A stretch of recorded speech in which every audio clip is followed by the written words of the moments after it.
रात के 12 बज चुके थे। सड़क पर सन्नाटा छाया हुआ था। कोई गाड़ी नहीं, कोई रोशनी नहीं, सिर्फ एक पुरानी सफेद करोला जिसकी हेडलाइट्स धुंध में धुंधली सी पड़ रही थी, आहिस्ता आहिस्ता आगे बढ़ रही थी। ड्राइवर का नाम था फहद, 30 साल का, लाहौर का रहने वाला, एक प्राइवेट कंपनी में सेल्स मैनेजर। आज वो पेशावर से वापस जा रहा था। मीटिंग खत्म हो चुकी थी, लेकिन मौसम ने फ्लाइट उड़ा दी थी। अब सिर्फ एक ही रास्ता बचा था, M1 मोटरवे का वो हिस्सा हसन अब्दाल के बाद जहां सड़क पहाड़ों के दरमियान से गुजरती है, जहां लोग आज भी आहिस्ता आवाज में कहते हैं कि निदा का साया फिरता है। फहद ने रेडियो ऑन किया। एक पुरानी उर्दू गाना चल रहा था, चांदनी रातों में। लेकिन अचानक गाना रुक गया। उसकी जगह एक औरत की हल्की सी, बहुत दूर की हंसी गूंजी। फहद ने रेडियो फौरन बंद कर दिया। उसके हाथ स्टीयरिंग पर थोड़े से कांप रहे थे। और फिर सड़क के बाएं जानिब तकरीबन 50 मीटर आगे एक सफेद शक्ल नजर आई। फहद ने आंखें सुकुड़ी। कोई औरत थी, सफेद साड़ी में लिपटी हुई, बाल खुले हुए, एक हाथ आगे किया हुआ, जैसे लिफ्ट मांग रही हो। फहद के दिल की धड़कन तेज हो गई। यहां इस वक्त अकेली? वो सड़क के किनारे खड़ी थी। चेहरा धुंध में धुंधला था, मगर उसकी आंखें बड़ी, स्याह और बेहद उदास। फहद ने गाड़ी रोक दी। वो खुद भी नहीं जानता था कि क्यों रोका। शायद थकावट की वजह से, शायद अकेलापन की वजह से, या फिर तजस्सुस की वजह से। औरत ने आहिस्ता से दरवाजा खोला। बगैर एक लफ्ज कहे अंदर बैठ गई। फहद ने उसे देखा। उम्र लगभग 26-27 साल, रंग गोरा मगर बेहद फीका, होंठ खुश्क, सफेद साड़ी पर कहीं कहीं मिट्टी लगी हुई थी। कहाँ जाना है? फहद ने पूछा, आवाज में हल्का सा कांपना। औरत ने आहिस्ता से मुस्कुराकर जवाब दिया, बस आगे, अटक के पास, मेरा घर है वहां। उसकी आवाज बहुत नरम थी, लेकिन जैसे दूर से, बहुत दूर से आ रही हो। गाड़ी चल पड़ी। पहले 10 मिनट मुकम्मल खामोशी। फिर फहद ने बात शुरू की। इतनी रात गए, यहां अकेले, खतरा नहीं लगता? औरत ने बाहर धुंध की तरफ देखते हुए आहिस्ता से कहा, खतरा तो हर जगह है भाई, कभी सड़क पर, कभी घर में। फहद ने हंसकर कहा, ठीक कहती हो। मगर उसके अंदर कुछ खटका। उसने उसे भाई कहा था, हालांकि उम्र उससे कम थी। दूसरे 10 मिनट बाद औरत ने अचानक पूछा, तुम्हारा नाम क्या है? फहद। और तुम्हारा?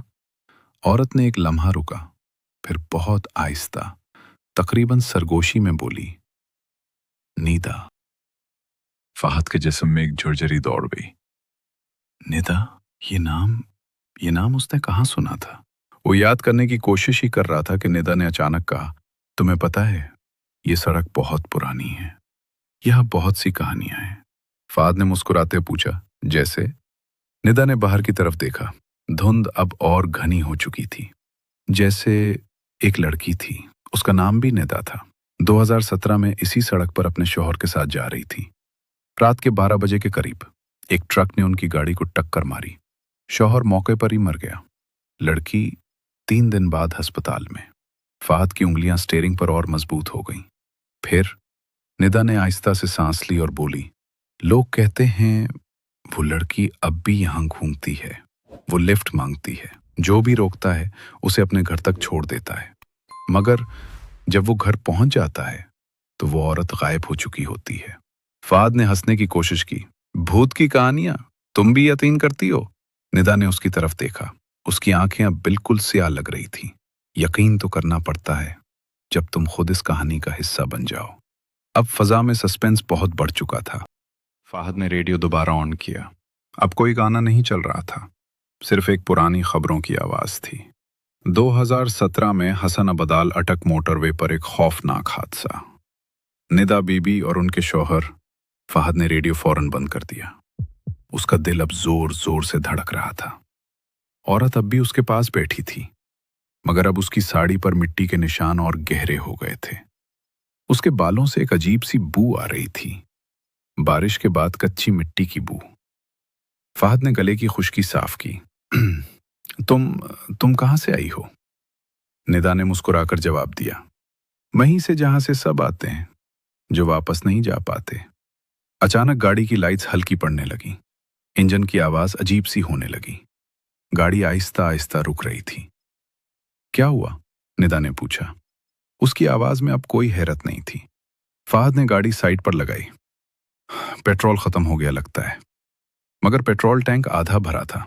बाहर धुंध अब इतनी घनी थी कि 5 मीटर आगे कुछ भी नजर नहीं आ रहा था। निदा ने दरवाजा खोला।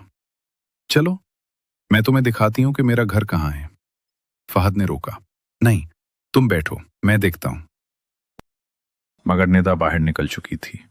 फहद भी बाहर निकला। हवा बहुत सर्द थी। निदा आगे आगे चल रही थी। सफेद साड़ी धुंध में उड़ रही थी। निदा, सुनो, तुम वाकई कौन हो? निदा रुक गई। वो पलटी। उसका चेहरा बिल्कुल बदल चुका था। आंखें सुर्ख, चेहरे पर खून के निशान, होंठ फटे हुए। वो आहिस्ता आहिस्ता बोली, मैं वही निदा हूं जिसका तुमने अभी जिक्र किया था। 2017 वाला हादसा। मेरा शौहर मर गया था, मैं 3 दिन बाद। लेकिन मुझे अभी तक घर नहीं पहुंचा। फहद के पांव सड़क से चिपक गए। निदा ने हाथ आगे बढ़ाया। तुम मुझे घर छोड़ दोगे ना?